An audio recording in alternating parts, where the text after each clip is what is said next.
Sir, ഈ bouquet sir തന്നെ ശ്രീലക്ഷ്മിക്ക് കൊടുത്ത് വിഷ് ചെയ്യണം. അത് ഞങ്ങളുടെ എല്ലാവരുടെയും ആഗ്രഹമാണ്. പ്ലീസ്.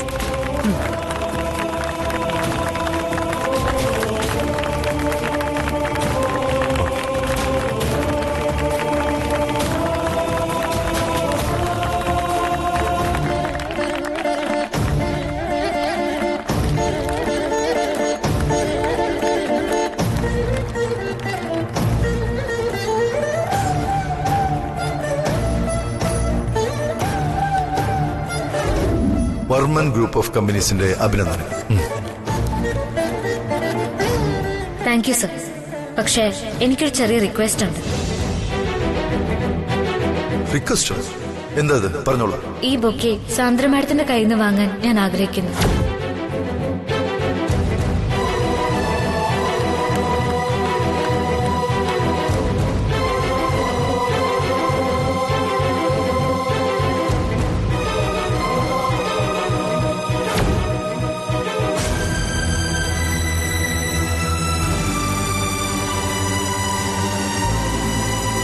പ്ലീസ്.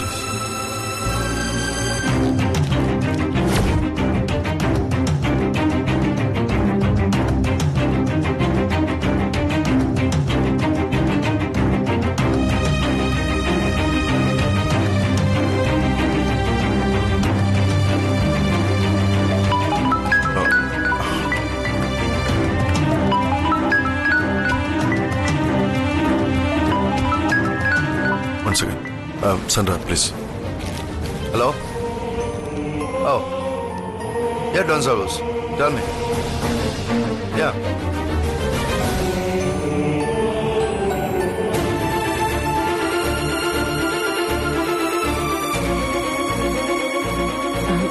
സോറി, എന്തോ എമർജൻസി കോളാണെന്ന് തോന്നുന്നു. സാറിന് പകരം ഞാൻ ബൊക്കെ തന്നാ ഓക്കെ ആണോ ശ്രീലക്ഷ്മിക്ക്? യെസ് മാം, എനിക്ക് സന്തോഷമുള്ളൂ. All the best Sreelakshmi.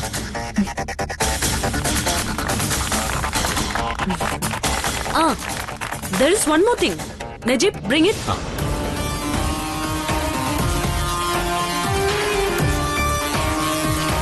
Yeah, Sreelakshmi, തനിക്ക് ഞാനൊരു പേഴ്സണൽ ഗിഫ്റ്റ് തരാൻ ആഗ്രഹിക്കുന്നു. Please have it.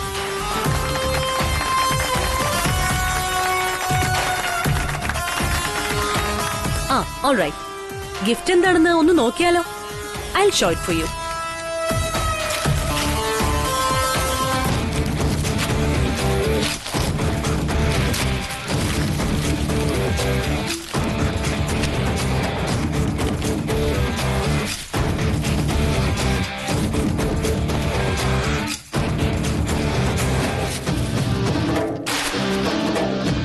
Srilakshmi, this is for you. Nice, no? You know, ചിലർക്ക് ലൈഫിൽ വലിയ നേട്ടങ്ങൾ അർഹിക്കുന്നതിൽ നേരത്തെ കിട്ടും. ഫോർ എക്സാമ്പിൾ, തനിക്കിപ്പോ ഈ ജോലി കിട്ടിയ പോലെ, പെട്ടെന്ന് പ്രൊമോഷൻ കിട്ടിയ പോലെ. സോ ഇനിയെങ്കിലും നീ ടൈം, ഡിസിപ്ലിൻ ഇത് രണ്ടിനെയും റെസ്പെക്ട് ചെയ്യാൻ പഠിക്കണം. റെസ്പെക്ട് ചെയ്തില്ലെങ്കിൽ അത് ഞാനിപ്പോ പറയുന്നില്ല. All the best Sreelakshmi.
ഇതെന്താ ഈ സാർ ഇങ്ങനെ ചെയ്യുന്നത്? ദേ നോക്ക് ശ്രീടച്ച, രവിവർമ്മ സാറേ, ഞാൻ ഫോൺ വിളിക്കുമ്പോ കട്ട് ചെയ്തോണ്ടിരിക്കുക. ഇതല്ലേടി ഞാൻ നിന്നോട് നേരത്തെ പറഞ്ഞത്, അദ്ദേഹം ബിസിയായിരിക്കും എന്ന് പറഞ്ഞാൽ ഞാൻ വിശ്വസിക്കില്ല. സാർ എത്ര ബിസി ആണെങ്കിലും നേരത്തെ ഞാൻ വിളിക്കുമ്പോ ഫോൺ എടുക്കുമായിരുന്നു. ഇന്നെന്താ ഇങ്ങനെ കട്ട് ചെയ്യുന്നതെന്ന് എനിക്ക് മനസ്സിലാവാത്തത്. ഇനി സാറിന് നമ്മളോട് എന്തെങ്കിലും ദേഷ്യമുള്ളത് കൊണ്ടാണോ എന്തോ? ദേഷ്യം കാണും. നീ ഇങ്ങനെ വീണ്ടും വീണ്ടും വിളിച്ച് ഉപദ്രവിച്ച ആർക്കും ദേഷ്യം വരും, കട്ടും ചെയ്യും. സാമാന്യ മര്യാദ എന്ന വാക്ക് നിനക്കറിയില്ല. ഓ, ഈ വയസ്സാം കാലത്ത് കൂടുതൽ മര്യാദ പഠിക്കാനെന്ന് എനിക്ക് സൗകര്യമില്ല. ദേ, എന്റെ സംശയം സാറിന് ഇനി മോളോട് എന്തെങ്കിലും ദേഷ്യമുള്ളത് കൊണ്ട് വേറെ നാട്ടിലേക്ക് അയക്കുന്നതാണെന്നാ. അങ്ങനെയൊന്നും പറയില്ലേടി. സാറിന് അവളോട് ദേഷ്യമുണ്ടെങ്കിൽ പ്രമോഷൻ കൊടുക്കുവോ? ഇല്ല. നോക്ക്, നമ്മുടെ മോൾ ഒരിക്കലും കള്ളം പറയാറില്ല. ഉള്ള കാര്യങ്ങൾ ഉള്ളതുപോലെ പറയും. പക്ഷെ ഇതിപ്പോ ഒന്നും എനിക്ക് അങ്ങോട്ട് നെല്ലും പതിരും തിരിയുന്നില്ലോ ഭഗവാൻ.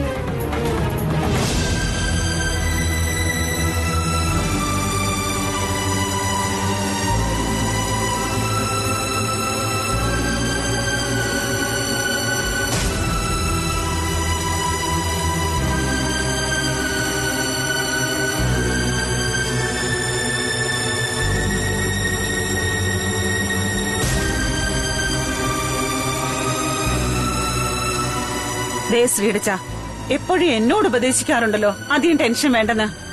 എന്നിട്ടിപ്പോ ശ്രീടച്ചനാണല്ലോ ഇക്കാര്യത്തിൽ കൂടുതൽ ടെൻഷൻ.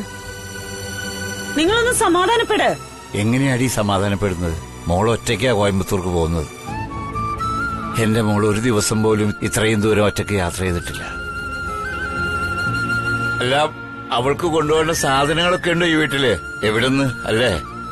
അതുകൊള്ളാം. നിങ്ങൾ എന്തായി പറയുന്നത്? അവളെ കല്യാണം കഴിച്ച് അയപ്പിക്കുന്നൊന്നുമല്ലല്ലോ എന്തുണ്ട് എന്തില്ല എന്നൊക്കെ നോക്കിയെടുക്കാൻ. അതെന്താന്ന് വെച്ചാ ഞാൻ നോക്കിക്കോളാം. എനിക്കിപ്പോ വിഷമം നിങ്ങളുടെ ഈ നിപ്പ് ഉരുപ്പുവാ. നിങ്ങളിങ്ങനെ മുനിഞ്ഞു കത്തിയിരുന്ന എന്റെ കൈകാലൊന്നും ഓടില്ല. ദാ പിടിക്ക്, എന്നിട്ട് കടയിലേക്ക് വിളിച്ചു പറ ഇന്ന് വരാൻ പറ്റില്ലാന്ന്. ദാ പിടിക്ക്. ആ പിന്നെ കടയിലേക്ക് വിളിച്ചു പറഞ്ഞിട്ടേ ദേ അവിടെ ഇരിക്കുന്ന ബാഗ് എടുത്ത് നന്നാക്കാൻ കൊടുക്കണം. കഴിഞ്ഞ പ്രാവശ്യം നാട്ടിൽ പോയിട്ട് വന്നപ്പോ കീറിപ്പോയി.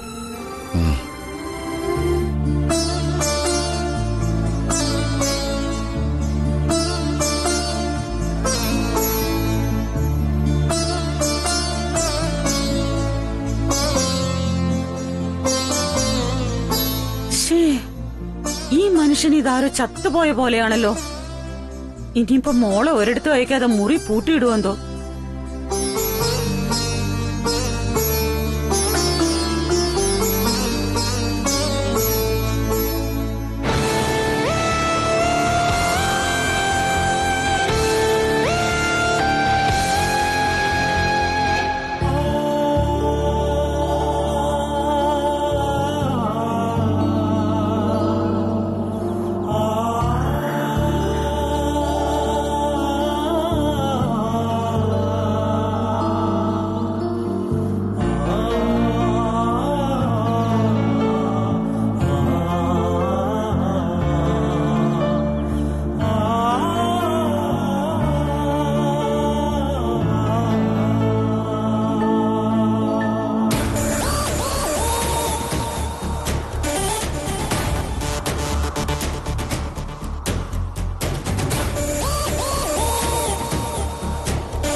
അത് ശരി, നീ ഇവിടെ ഉണ്ടല്ലേ?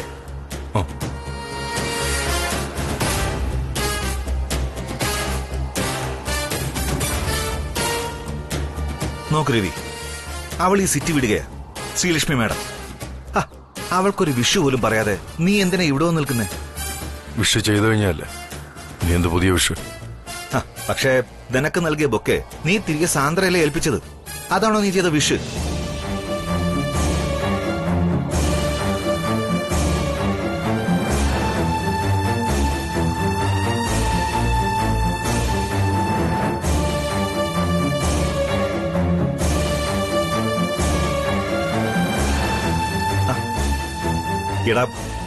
ഇനി നീ എന്തിനാ ഈ ടെൻഷൻ എടുത്ത് തലേ ചുവന്നു നടക്കുന്നതെന്നാ എനിക്ക് മനസ്സിലാവാത്തത്.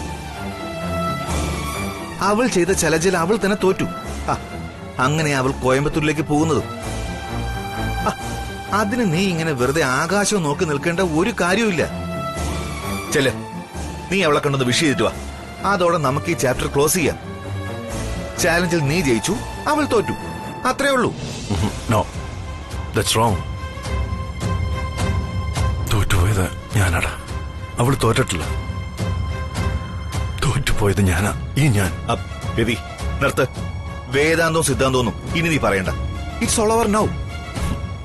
ഇത് വേദാന്തവും സിദ്ധാന്തവും അല്ല രാജാറാം. ഇന്നലെ അവൾ ചെയ്ത ചലഞ്ചിൽ ഞാനാ തോറ്റുപോയത്. That's the truth. എന്ന് വെച്ചാ നീ എന്താ ഈ പറയുന്നേ? മനുഷ്യനെ മനസ്സിലാവുന്ന ഭാഷയെ പറ. നീ എങ്ങനെ തോറ്റുന്ന? പറയാം. ചലഞ്ച് തീരുന്നതിന് അരമണിക്കൂർ മുമ്പ് ഞാൻ അമ്മയുടെ മനസ്സിനെ വേദനിപ്പിക്കേണ്ടെന്ന് കരുതി അമ്പലത്തിൽ പോയി. ഓക്കെ, അതിനെന്താ കുഴപ്പം? അതും ആ കുട്ടികളെ ബന്ധം മനസ്സിലായില്ലേ? ബന്ധമുണ്ട്. അവിടെ ആ അമ്പലത്തിൽ ശ്രീലക്ഷ്മി അവളുടെ അച്ഛനും അമ്മയായിട്ട് വന്നിരുന്നു. അവിടെ വെച്ച് കണ്ടു ഞങ്ങൾ. വാട്ട്?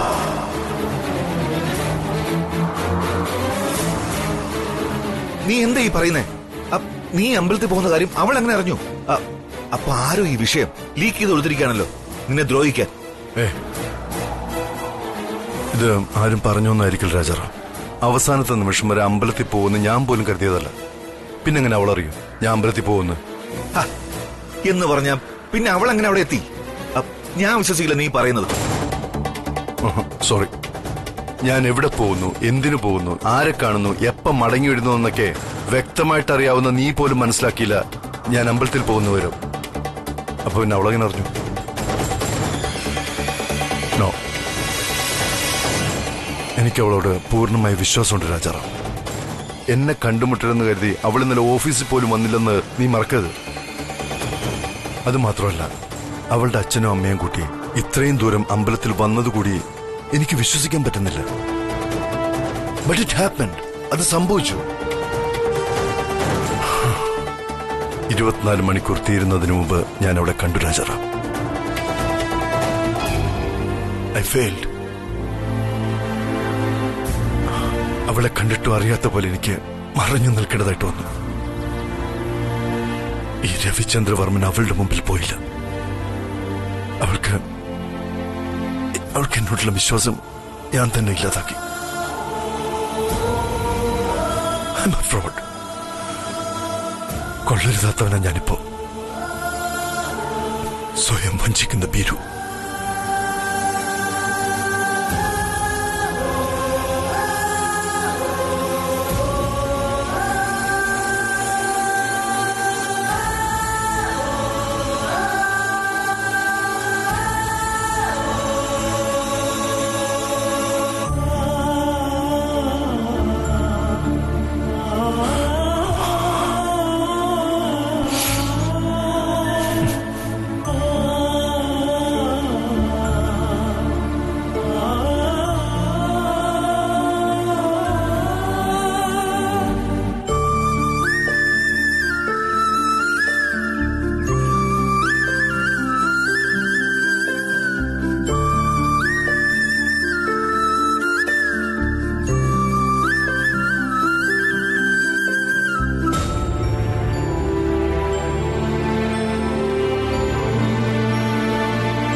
ശ്രീലക്ഷ്മി വന്നു.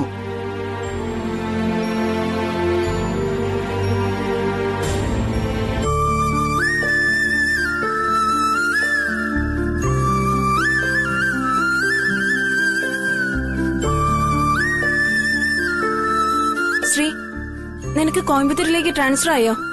സരോജ ആന്റി പറഞ്ഞു. സത്യമാണത്? Oh my God. ശ്രീ, നീ അവിടെ പോയാ നിനക്ക് അവിടെ ആരാ ഉള്ളത്? ആരോടൊപ്പം നീ താമസിക്കും? എവിടെ താമസിക്കും?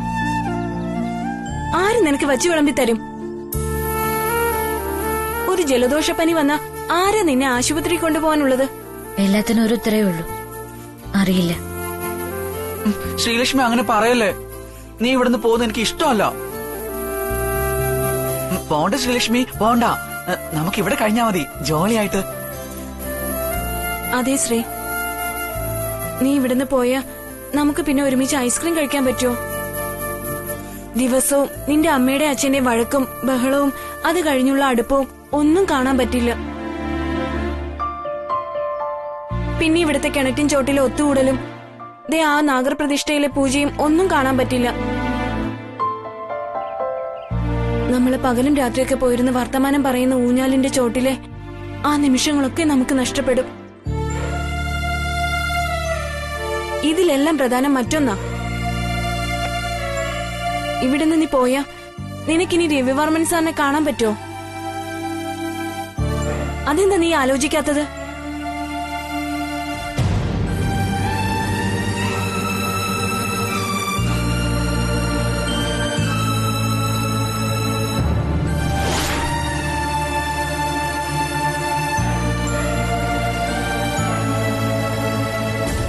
ആലോചിക്കാനൊന്നുമില്ല കൃഷ്ണ. ആ രവിവർമ്മൻ സാറ് തന്നെയാ എന്നെ ഇപ്പൊ കോയമ്പത്തൂരിലേക്ക് അയക്കുന്നത്. അയ്യോ, രവി സാറോ? ശ്രീലക്ഷ്മി കോയമ്പത്തൂരിലേക്ക് പറഞ്ഞേക്കുന്നത് രവി സാറാണോ? കഷ്ടമാണല്ലോ അത്. അതെ ദീപു, അദ്ദേഹത്തിന്റെ മനസ്സിലുള്ളത് ഇനിയും തുറന്നു പറയുന്നില്ല. മറിച്ച് എന്തൊക്കെയോ മറയ്ക്കാൻ ശ്രമിക്കുന്നു. അതാ കാര്യം. അതൊട്ടും പ്രതീക്ഷിച്ചില്ല ശ്രീ. അങ്ങനെയാണെങ്കിൽ നീ ഇനി രവിവർമ്മൻ സാറിനെ ഓർത്ത് വിഷമിക്കേണ്ടെന്ന എന്റെ അഭിപ്രായം. നീ പറഞ്ഞില്ലേ വിധി പോലെയേ എല്ലാം നടക്കൂന്ന്. ഇതും വിധിയാണെന്ന് കരുതിയാ മതി.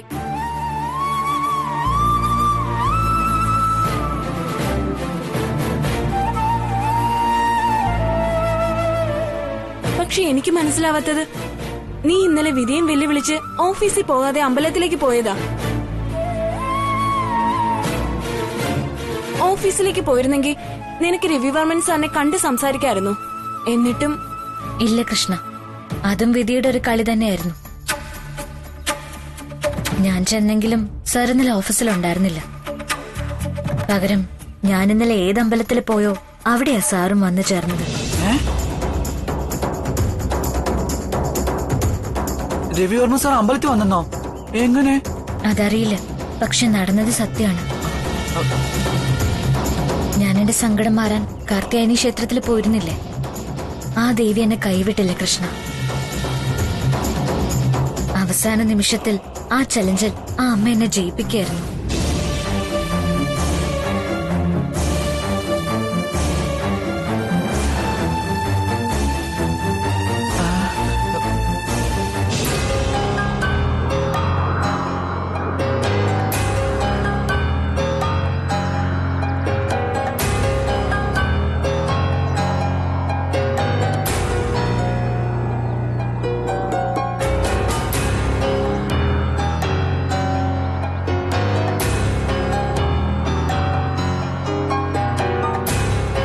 നിന്റെ ദേഹത്ത് വേർപ്പ് ഓടിയുന്നുണ്ടല്ലോ. എന്താണ് നടന്നതെന്ന് ഞാൻ പറഞ്ഞപ്പോ നിനക്ക് വിശ്വസിക്കാൻ പറ്റുന്നില്ലേ? ഏയ്, അങ്ങനെയൊന്നുമില്ല. നോക്ക് രവി, ഞാനൊരു കാര്യം പറയാം. ഇവിടെ ചലഞ്ചിൽ ആര് തോറ്റു ആര് ജയിച്ചു എന്നതല്ല പ്രശ്നം. അവൾ വിചാരിച്ചതുപോലെ എങ്ങനെ നടന്നിരുന്നെങ്കിൽ നീ ജീവിതത്തിൽ ഒരുപാട് തവണ ഇനിയും തോൽക്കേണ്ടി വന്നേനെ. ഒന്നാമത്, നിങ്ങൾ രണ്ടുപേരുടെയും കാര്യത്തിൽ ഒന്നിനും ചേർച്ചയില്ല എന്നുള്ളതാ. വയസ്സിന്റെ കാര്യം മുതൽ സ്റ്റാറ്റസിന്റെ കാര്യം വരെ എല്ലാത്തിനും ഒരുപാട് വ്യത്യാസമുണ്ട്. അവൾ ഇപ്പോഴൊരു ചെറിയ കുട്ടിയെ, നീ മുതിർന്ന ഒരാളും. ഇപ്പൊ അവൾ കോയമ്പത്തൂരിലേക്ക് ട്രാൻസ്ഫർ ആയി പോകുന്നു. പോട്ടെ, അവള് വിട്ടേക്ക്. ഈ പോക്ക് അവൾക്ക് ഗുണമേ ഉണ്ടാക്കൂ. അവിടെ പുതിയ ആൾക്കാരുമായി പരിചയപ്പെടും, ജോലിയിൽ ശ്രദ്ധിക്കും, ഇനിയും വലിയ ഉയരങ്ങളിൽ എത്തുകയും ചെയ്യും. അങ്ങനെ അങ്ങനെ കാലക്രമേണ നിന്നെ അവൾ മറക്കും. മറന്നേ പറ്റൂ. അതാണ് പ്രകൃതി നിയമം. അതേപോലെ അവൾ പോയി കഴിയുമ്പോൾ ഇവിടെ നീയും നിന്റെ ജോലിയിൽ ബിസിയാവും. മീറ്റിംഗും ബിസിനസ് ഡീലിംഗും പുതിയ പുതിയ സംരംഭങ്ങളൊക്കെയായി നീയും വളരെ തിരക്കിലാവും. സ്വാഭാവികമായി അവൾ നിന്റെയും ഓർമ്മയിൽ നിന്ന് മാഞ്ഞുപോകും. പിന്നെ അവൾ നിന്റെ മനസ്സിലേ ഉണ്ടാവില്ല. ഒന്നാലോചിച്ച നീ ഇന്നലെ ചെയ്തതായിരുന്നു ശരി. അമ്പലത്തിൽ വെച്ച് അവളുടെ മുന്നിലേക്ക് പോകാതിരുന്നില്ലേ അത് തന്നെ. അതിന് ഭീരുത്വമൊന്നല്ല, നീ ശരിയായ തീരുമാനം എടുത്തതാണെന്നേ ഞാൻ പറയൂ. എന്റെ രവി, സാധാരണ നീ ഒരു ജോലി ഏറ്റെടുത്ത് അത് ചെയ്തു കഴിഞ്ഞ ശേഷം അതിനെക്കുറിച്ച് ആലോചിക്കാറേയില്ല, ശരിയല്ലേ? ഇതും അതുപോലെ മതി. അവളെ കോയമ്പത്തൂരിലേക്ക് ട്രാൻസ്ഫർ ചെയ്യാൻ നീ തീരുമാനിച്ചു കഴിഞ്ഞു, അത് ചെയ്തു കഴിഞ്ഞു. ഈ കഥയുടെ അവസാനം ഇതാണ്, ദ എൻഡ്.